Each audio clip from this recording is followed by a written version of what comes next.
Hey, Arrow. Hello and good morning, you two. How are you doing today?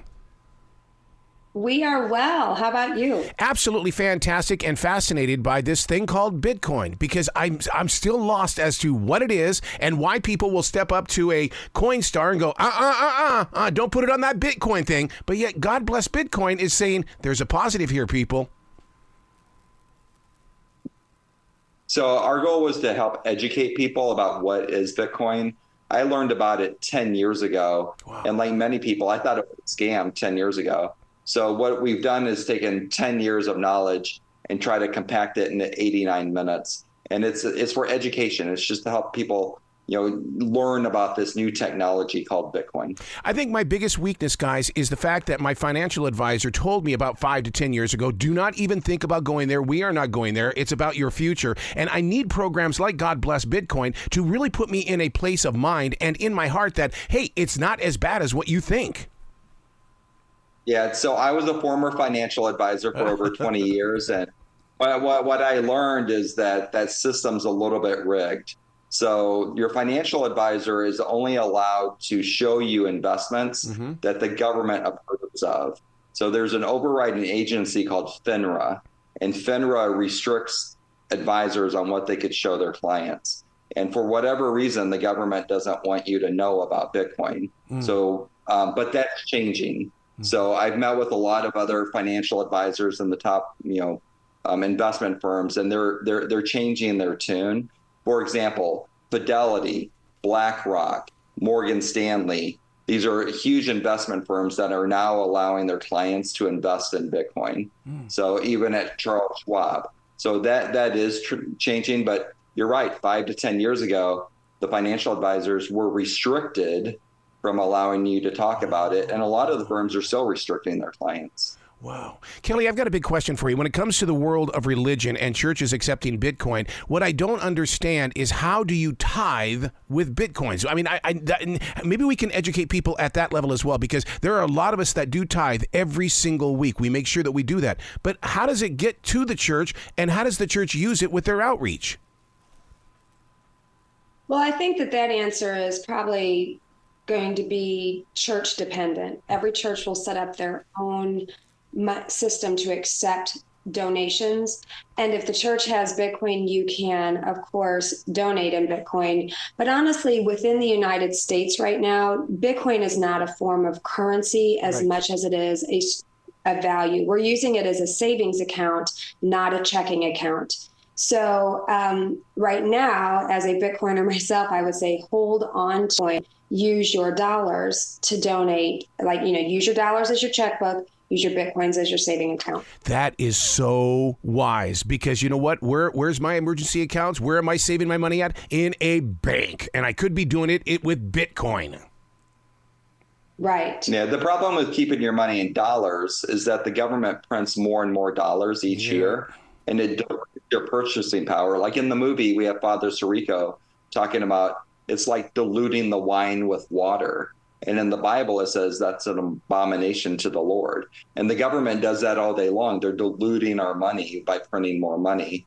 So, for example, if you had $1,000 in your checking account 4 years ago or 6 years ago, it only buys you $520 worth of goods and services today. Are banks in favor of Bitcoin? Some banks are, but most of them aren't. And the reason is that it disrupts their business model. Yep. So just like when we went from voice phone calls to voice over internet protocol phone calls, the long distance companies went out of business. And just like we went from film to digital photos, Kodak lost a lot of their revenue. The banks are going to lose a lot of their revenue when we use blockchain technology to do financial transactions. So they're really scared of that.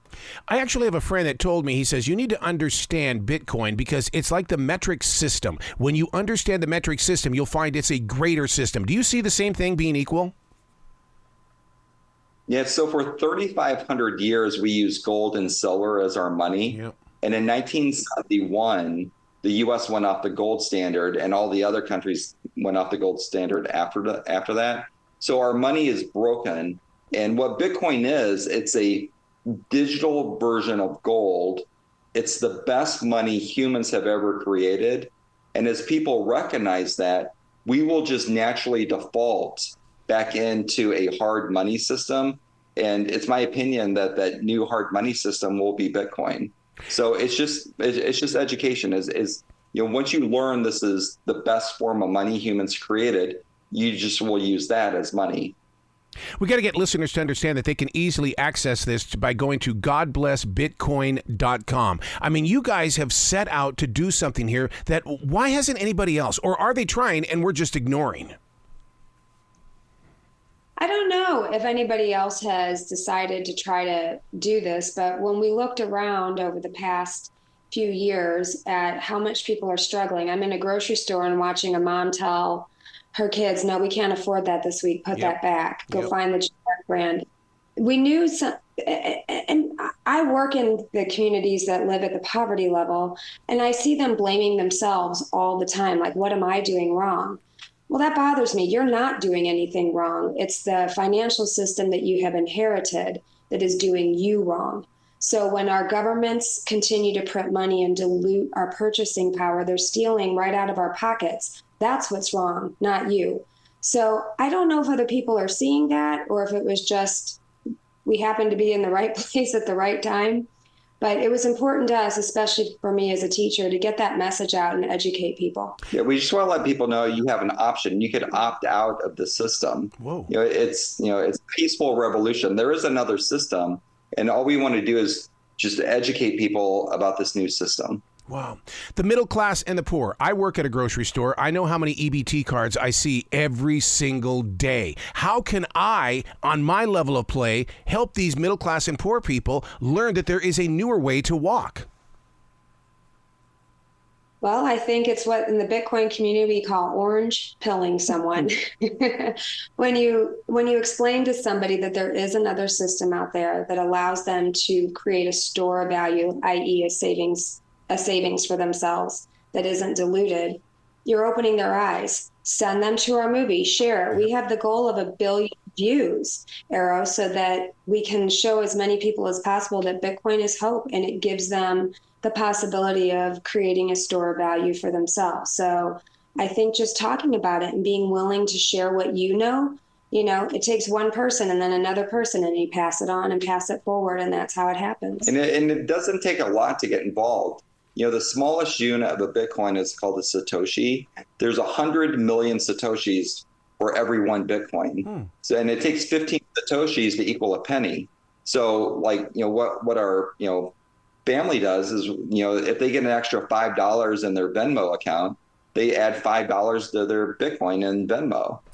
So instead of going to Starbucks and spending $3, you make your tea or your coffee at home and put the extra $3 into savings. And you do that a little bit at a time for many years, and all of a sudden you got a nice savings account there. Wow. God bless the two of you for doing this, for taking that step. It's called God Bless Bitcoin. You can get it at godblessbitcoin.com. Please come back to this show anytime in the future. The door is always going to be open for you. Thank you, Arrow. Be brilliant today, okay? You too. You too.